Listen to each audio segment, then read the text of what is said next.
I am joined by Jake Jacobs once again here on CROM update number 2. Thank you, Jake. No prob. And Jake, if you don't know, works on Turbo Pit Fighter as well as I. I'm the inker, Jake's the penciler. This is a Turbo teaser that we put out, which is the first 6 pages. And I have him on a project I'm working on myself, have been actually since 2015. And I have been redoing some pages or upgrading the pages to a more current style, which is very gray valued, working with a lot of uh, what is it, graphite washes, some brushy pens, white, just doing my thing. So I've asked Jake to come along and take a look at the first sort of pass I've made on CROM the Barbarian here. Hmm. So I have all 7 pages completed um, in this second phase. The originals were ballpoint pen. And the reason I had done this is back in 2013, I was still working for Trader Joe's as a manager and wanted to leave. And so part of that was to see what was going on in the art world. And I went and started doing life drawing every Tuesday nights at a local art school called DCAD, Delaware College of Art and Design. Um, I just I was so anxious to work. I ended up dropping my pencils and working in ballpoint pen. So I didn't have to sharpen a pencil anymore. So with that, I kept moving along in that, technique. I don't know if you can call it a style, but it's also the readability. So the difference between the written word and the drawn image was something I was also playing with. Success or not, I did it. I also didn't block things in their separate little squares, and I have not done that. But I've changed things up. The first thing you'll notice, and you have your copy of the still available until the new collection comes out, Oh, yeah. CROM the Barbarian. So Hmm. that does have everything from Gardner Fox's work, and then mine as well. So really, I just want to take like 10 minutes or so, get an initial reaction, and listen to some of your, as I requested, art director questioning, like maybe why I'm doing something or should do something or shouldn't do something. But I put it together in a nice little teaser motif to kind of let me see how things are going. And as you Hmm. can see, things get pretty dark pretty quick, which is what I'm looking for. But there's Hmm. still areas that I know need work, so I'll be making another pass through. So I am going to let you give me your art Yeah. direction and feedback. So thanks again. Yeah. Well, first, before we zoom in to the comics and the pages and the panels, I'd like to applaud what Kurt is doing here, and um, I think this is a brilliant template for comic creators. Maybe you're an artist and you don't have a writer. Why not go into the uh, universe of public domain characters and not only create comics um, that use those characters, but you could also go back into the writing, and you can use that too because it's all public domain. Yeah. This is like you know picking up a paperback, or maybe a pulp if you can get your hands on a pulp, a serialized, or maybe a magazine, whatever, fiction you like. Maybe you like sci-fi, maybe you like sword and sorcery, fantasy, whatever you're into. Um, there's been decades and centuries of writing that has come before us, and much of it, the majority of it, is copyright free and public domain if you can just get your hands on a copy. And And I don't know why more people aren't doing this. So I really want to applaud Kurt, not only for doing this himself with a great character and a great writer, but also, kind of paving the way. um, to me, it's incomprehensible that this isn't happening more often. And I Thank you. don't. Yeah. I mean, I don't want to. I mean, let's not kid ourselves. Dracula, the werewolf, the mummy, the Frankenstein, Sleeping Beauty. Almost everything Disney did was public domain. The Grimm's fairy tales, the Little Pigs, the Red Riding Wolf. All of this stuff has been mined for centuries. But what about all the characters that were lost on the creative highway along the way, right? Like CROM. CROM has only appeared like 3 times in print, right? In Yeah. comics. Yep. And then there was a Yep. bunch of stories. So Kurt here is taking the original writing and adapting it to illustrated works. In some cases, it's sequential story pages, and in some cases, it's just illustrations, spot illustrations that accompany some text. You're totally allowed to change things. You're totally allowed to update, the stories. You're totally allowed to, create a prequel or create a next chapter and imagine it, from there, because these things are all in the public domain. So first, I want to give you credit for that. Second, Thank you. you did, yeah. Second, you did send me a link to a podcast episode that you did with a guy named Chris Calloway. Chris Calloway. I was about to say Cab Calloway. Um, and and it was a great interview because you basically run down how you came across this, and things that people don't realize about the 1950s. The 1950s being a very rich time of writing, for the pulps and for the paperbacks. And a lot of that stuff just went public domain, and people can find maybe some stuff that they're interested in there and reviving.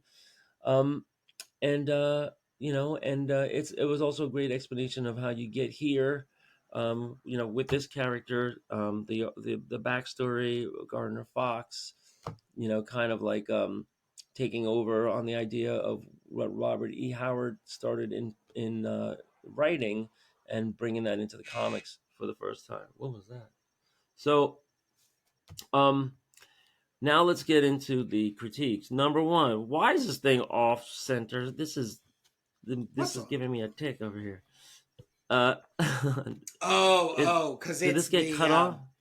yeah. Well, The it's the printer, bind. Yeah, it's the binding. So the the binding binding. shifted on you. Yeah. Yeah, because it would ended up being thicker to than doing a saddle stitch.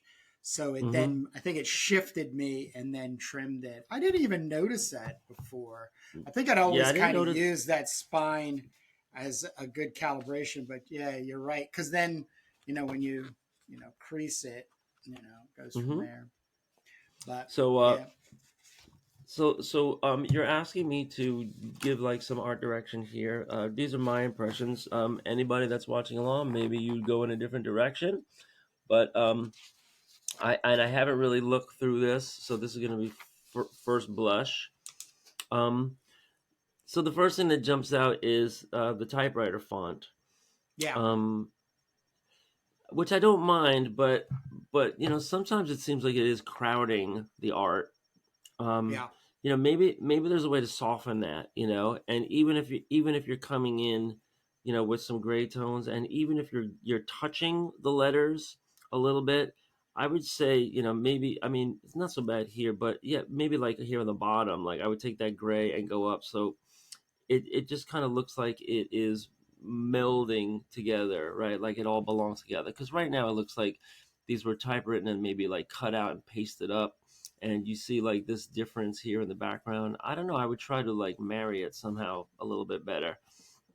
Um, Here on the artwork. So this is the ballpoint pen that you did way back in 2015, and then you're going back over it now with gray washes and gray tones, right?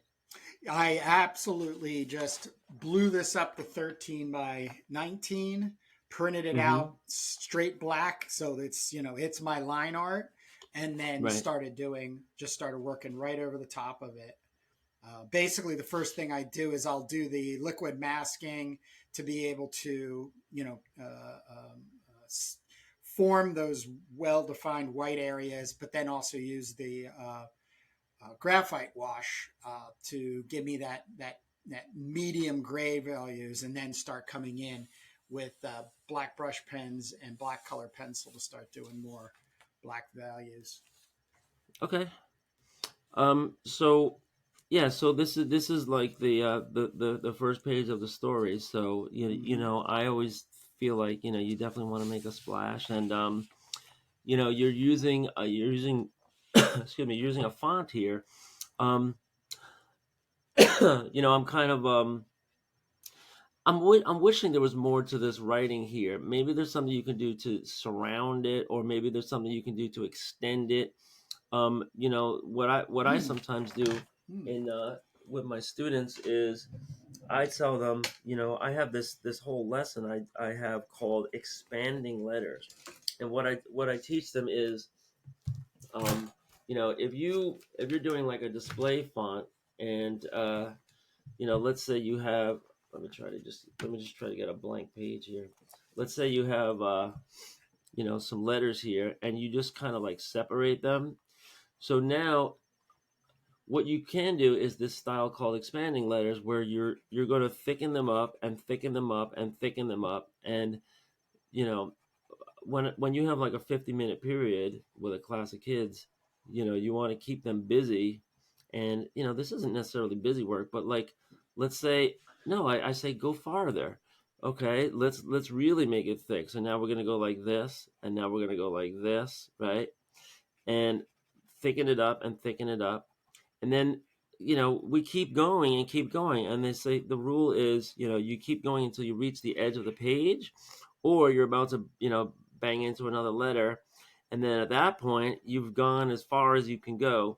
And so sometimes the writing ends up looking like psychedelic letters, or very kind of like expressionist letters.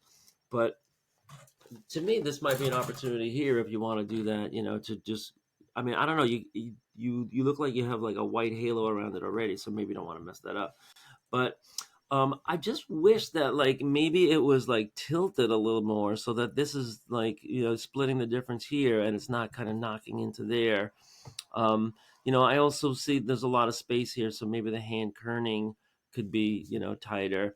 And I'm against fonts. I use them plenty in my, like, the back cover of our turbo thing, but you know I mean, and this is fine here, but you want it to really like really have an impact, to be readable. So uh, you know, and it's up to you what you redo or don't do. But since you asked me, I would have Yeah, made no, this maybe like 20% bigger, maybe like have kind of like a foreshortening, perspective to it if you have the room. Maybe have like some like drips or something, coming off these letters or something, to kind of integrate it in. I don't know. But it just seems like it's too close to the text here, and not, yeah, and too far from there. Um, I love that there was kind of like this comedy meme going around about the James Cameron and the Avatar movie, because in the titles for for that movie, which is like the multi-$100 million budget, they used papyrus. And so there was like this, I think it was an SNL skit, and that turned into like a Twitter thing. I was like, papyrus, really, papyrus? Remember that? That was so I good. do. Yeah, yeah. Um, so it looks to me like this is like a lake here, which is great, but that needs to be stronger. If this is supposed to be like the ripples of a puddle, I kind of like see the circular motion here. That's great, but you need to bring that out, because there's not enough here. This is too light here. Maybe this is on my, maybe this is just the way it printed out on my thing. But I would have some more definition of these ripples here, and then I would have something here, because it looks like it's just missing something here.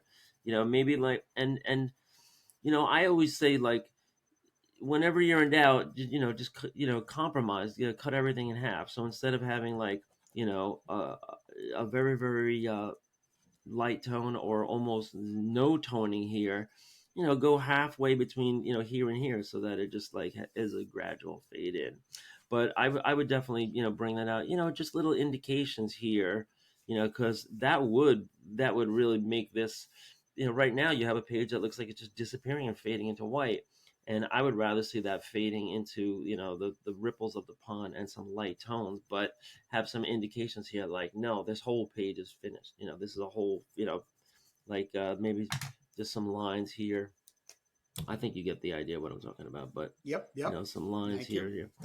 Um, and then here, like moving, like this arm, I noticed it looks like it's skinnier than this arm, which this arm, maybe should be in the back of that. So I don't know if you want to, get that fine tuned. This is all great here. Some of these lines look like if you just put like a little stalk, like I'm gonna make it like instead of just a line here, if you just made it look like more of a stalk or something, Can you it lift it wouldn't up? look. Move. Oh, Yeah. Move. sorry. Go, yeah. Yeah. It's okay.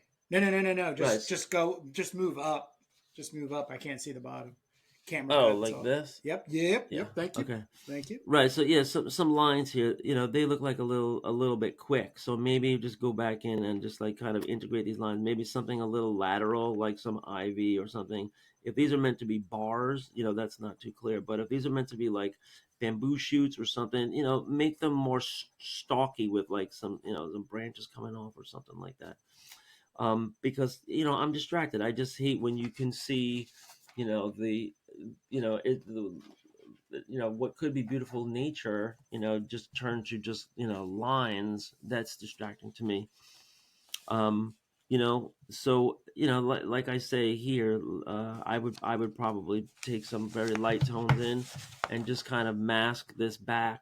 Where's my regular pencil? Yeah, I would just kind of like mask this back, because to me these lines seem naked out here, right? And it's pretty easy to just like integrate them into everything in, so it looks a lot more organic. I would just so I would just say maybe just another pass at some shading, so that with these high contrast lines kind of melt into the background better, like you pretty much have here, right? You're doing your highlights and your pullouts and stuff. um Small characters, you have to be very forgiving, because it's hard to put too much detail into small characters. So Right. this is Right. all fine. I like the way the stairway like kind of brings you into this direction. Here you kind of you do have like it's kind of crowded, right? Because this is a Right. panel and this is a panel, right? Yeah, so Yeah. that's tough. um but you're moving through the story really fast. And this is where when you are using a fixed size font, this kind of reminds you of the EC when they started using those lettering guides. Yeah. Yeah. Yep. And yeah, where it could take over if you have a lot to say. you know like I if I was doing this all over, I might like try to take out like 5 words out of this if I could, just Twitterize it. But I know some stuff, you're too far along to.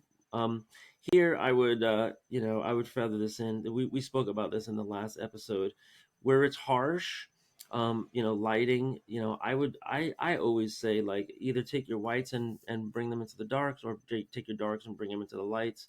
As long as you have a little bit of pure light left over in there, I think that's good enough, especially if you're trying to make things look fluid. Um and yeah, here I would probably try to define this a little bit more, maybe add some hair. These are all small characters. You have some of this harsh lighting. That's just kind of like a general thing. But you have all these intermediate tones that you can come in with, so that shouldn't be hard. I would say this just takes seconds, to adjust. Right. I like Right. this. You have some light and dark here. Here it's a little sparse. So this is this is tough. You don't really have any separator. So maybe you do want to come in and make it some kind of like organic looking separator here, like a tree or some ivy or something. Or even if you just have these little wispy, lines just to, like, kind of create the illusion of it, because somebody that's just flipping through this might think, oh, look, there's, 6 people here Yeah, on this right, right, panel, right, right, you know. right, right. So Um, Jake, we're coming to we're actually at the 20-minute mark, and I'm keeping these, real bite size. But I want to just thank you where we're at right now. But I want to stay on camera, and we'll do the rest of the pages, and I'll make that into CROM episode 3. So yeah, thank this you. this looks very cool. And yeah, you just have to work it, so that you get to that final stopping point where you're just like, yeah, that really made a difference.